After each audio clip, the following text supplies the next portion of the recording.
Hello नमस्कार, welcome to अर्थनीती. आपण आत्मनिर्भर बॅच या नावाने इकॉनॉमीसाठी बॅच सुरू केलेली आहे. 2025साठी तयारी करणारे विद्यार्थी आहेत. त्यांनी मग ती विशेषतः येणारी आत्ता कंबाईन जी फोकस आहे. आता ऑब्व्हियसली राज्यसेवा तुम्हाला प्लीसाठी ठीक आहे, MCQ आहेत, पण मेन्ससाठी डिस्क्रिप्टिव्ह आहे. त्यामुळे इथं आपला जो MCQचा पॅटर्न आहे त्यासाठी कंबाईन आणि राज्यसेवा प्री या दृष्टिकोनातून आत्मनिर्भरता ही जी संकल्पना आहे ही तुमच्यात जास्तीत जास्त रुजवावी असं मला वाटलं. आणि परीक्षेची नेमकी डिमांडच ती आहे.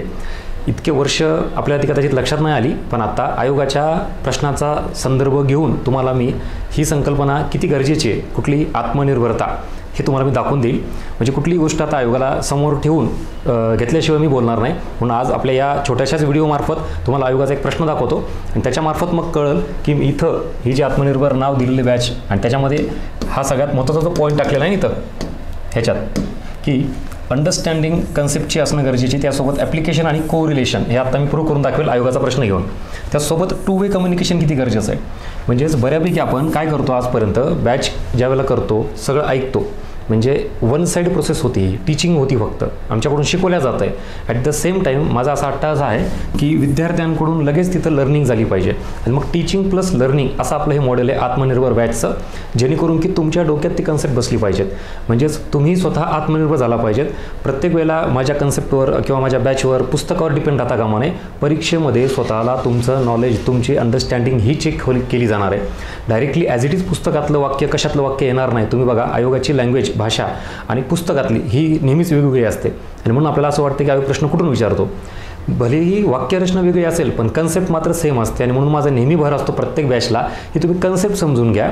आयोगाची भलेही लँग्वेज वेगळी असेल पण कन्सेप्ट जर क्लिअर असेल तर उत्तर देऊ शकता.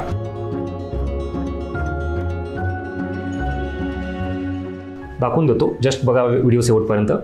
हे इथं मग इकॉनॉमिक्स राज्यसेवा असेल कंबाईन असेल, हे आता दोन्ही परीक्षेची नीड आहे. कन्सेप्ट बाबतीत हे बायफर्गेशन, डिवायडेशन हे सुद्धा परत अजून बऱ्याच विद्यार्थ्यांना माहीत नाही की इकॉनॉमिक्सच्या कन्सेप्ट करण्यासाठी आपल्याला फक्त कन्सेप्ट समजून चालत नाही, त्याचं ॲप्लिकेशनही आणि इंटरलिंकिंगही जमलं पाहिजे. आता इंटरलिंकिंगचा प्रकार काय आहे माहिती का, आयोग काय करतो कधी कधी एकाच प्रश्नामध्ये, बघा मी काय म्हणतो, एका प्रश्नामध्ये एकाच टॉपिकच्या दोन कन्सेप्ट एकत्र करून विचारतो. उदाहरण देतो, जसं की राष्ट्रीय उत्पन्न टॉपिक आहे, मग आपण GDP कन्सेप्ट पण केलेली असते, GNP केलेली असते. आयोग एकाच वेळा असं विचारतो की GDP आणि GNP या दोघात साम्य काय किंवा दोघात वेगळं काय. म्हणजेच दोन किंवा दोनपेक्षा जास्त कन्सेप्ट एकत्र करून विचारतं हे येतं. सेम तसं तुम्ही RBI टॉपिक करा, CRR SLR माहिती आहे, पण exactly difference between CRR SLR काय हे येतं. मग ह्याला म्हणायचं इंटरलिंकिंग कोरिलेशन. आता हे झालं एका टॉपिकमधल्या दोन कन्सेप्टचं एकत्रीकरण केलं आहे. पुढचा टप्पा नीट आहे का आता आयोग काही वेळेला असे प्रश्न विचारतो की एका प्रश्नामध्ये लिटरली 2 किंवा 3 टॉपिक एकत्रित घेतो. नीट आहे का, मी 2 कन्सेप्ट म्हणत नाहीत, 2 वेगवेगळे टॉपिक किंवा 3 वेगवेगळे टॉपिक तुम्हाला एकत्रित घेतो हे येतं. म्हणजेच एकत्रीकरण हे 2 कन्सेप्टचं असू शकतं किंवा 2 टॉपिकचं असू शकतं. हे सगळं इथे ह्या प्रश्नामार्फत दाखवतो. हा आयोगाचा प्रश्न आहे, ॲज इट इज उचललेला आहे, तुम्हाला फॉर्मॅट लक्षात येत असेल. बघा मी काय सांगतोय ते आणि का गरजेचं आहे तुम्ही आत्मनिर्भर होणं. फक्त इकॉनॉमिक्स वाचलं आणि तुम्हाला समजलं असं वाटणं एवढ्यापुरतं मर्यादित नाही आहे. कॉम्पिटिशन जर ब्रेक करायचं असेल, कट ऑफच्या पुढे मार्क घ्यायचे असेल तर ही डेप्थ गाठवावी लागते. हा प्रश्न बघा आणि ह्याचे वाक्य इथं 3 आहेत. शिल्कीचे अंदाजपत्रक महागाईच्या काळात उपयुक्त ठरते. आधी आपण कीवर्ड्स आणि टॉपिक फाइंड आउट करू. इथं शिल्कीचा अर्थसंकल्प म्हणजे सार्वजनिक वित्त हा टॉपिक आणि इथं महागाईच्या काळात म्हणजे महागाई हा टॉपिक. 2 टॉपिक आले का, थांबा आता अजून इथपर्यंत झालं नाही आहे, पुढे या. दुसरं वाक्य तुटीचे अंदाजपत्रक बेरोजगारी दूर करण्यासाठी उपयुक्त आहे, या बेरोजगारी टॉपिक.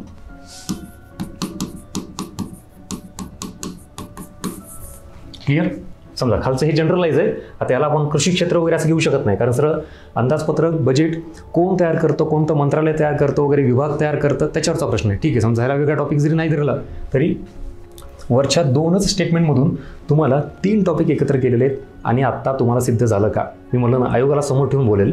मी जे किती महिन्यांपासून वर्षापासून हे पॅटर्न आहे म्हणून सांगतोय, तुम्ही अभ्यासामध्ये हे रुजवलं पाहिजे.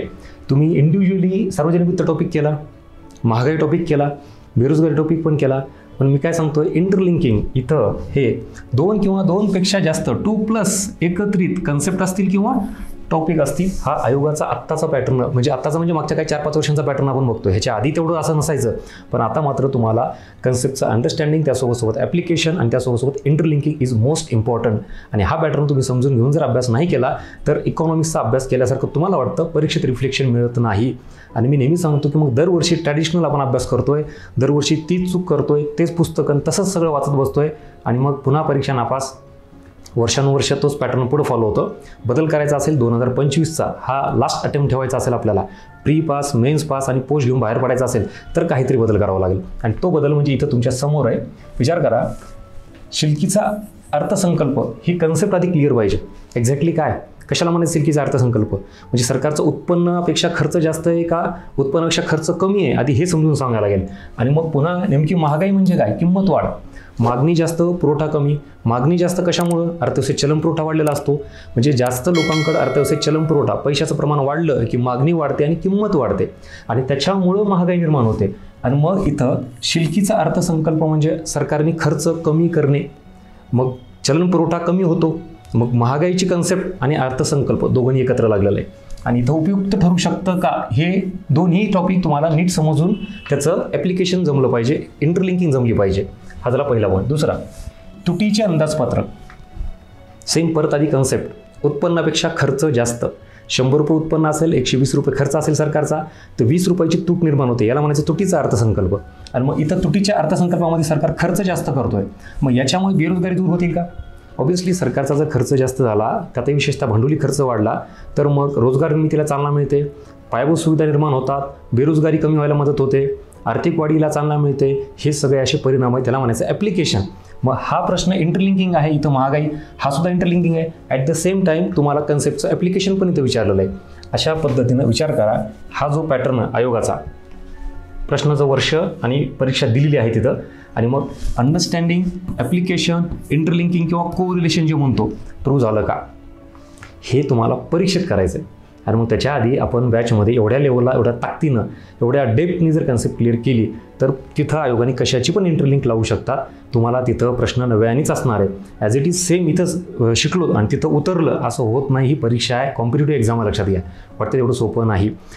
हेच इथं तुम्हाला या बॅचमार्फत मी सांगतोय. आत्मनिर्भर हे नाव देण्यामागे आत्ता उद्देश लक्षात आला का? आत्मनिर्भर अभियान हे राबवणं विथ प्रूफ परीक्षेसाठी मिळाला. सो छोट्या व्हिडिओमार्फत फार मोठी एक काय म्हणतो त्याला माहिती ही परीक्षेच्या दृष्टिकोनातून तुम्हाला मिळाली आहे. हा कंटेंट सगळा आवडत असेल तर नक्की लाईक करा, तुमची फीडबॅक कमेंट बॉक्समध्ये मेन्शन करा. काय होतं, खूप मोठा काहीतरी एक आवाका असतो परीक्षेचा, आपण त्याच्या मागे लागतो, पण त्याच्याही आधी छोट्या काहीतरी गोष्टी असतात परीक्षेचा अभ्यास करताना जे गरजेचं आहे, आणि ते इनिशियल स्टेजला गरजेचं आहे.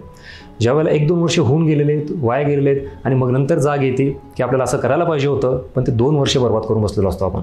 म्हणून माझं तुम्हाला हे सांगणं आहे की तुमच्या ज्या इतर जवळचे मित्रमैत्रिणी असतील त्यांनाही आवर्जून हा पॅटर्न शेअर करा, सांगा की बाबांना जर तू अभ्यास करत असशील तर जास्त वर्ष वाया घालण्यापेक्षा हे बघ इनिशियल लेवलला ही एक्झामची डिमांड आहे. इकॉनॉमिक्स अशा पद्धतीने केलं पाहिजे आणि विथ प्रूफ आयोगाचे प्रश्न. आणि तुम्ही स्वतःही PYQ एकदा बघा ना, तुम्हाला हा पॅटर्न कितीतरी वेळा दिसेल. अजून तर सुरुवात करायची आपल्याला. असे बरेच प्रश्न तुमच्यासाठी घेऊन येतो.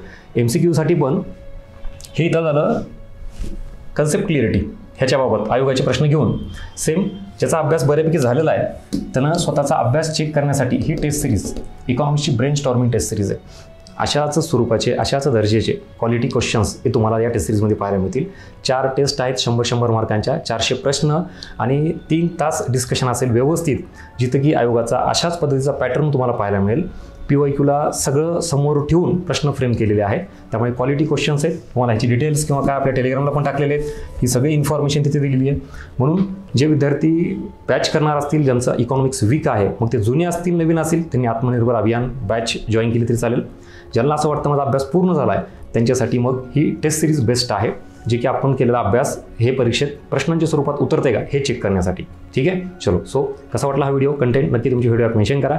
भेटूया अशा स्वरूपातील वेगवेगळे इनपुट्स तुमच्यासाठी मी देत जाईल, येणाऱ्या परीक्षेसाठी उपयुक्त ठरतील. पुढे आपलं टेलिग्राम चॅनल असेल, यूट्यूब चॅनल असेल, सबस्क्राईब करून ठेवा.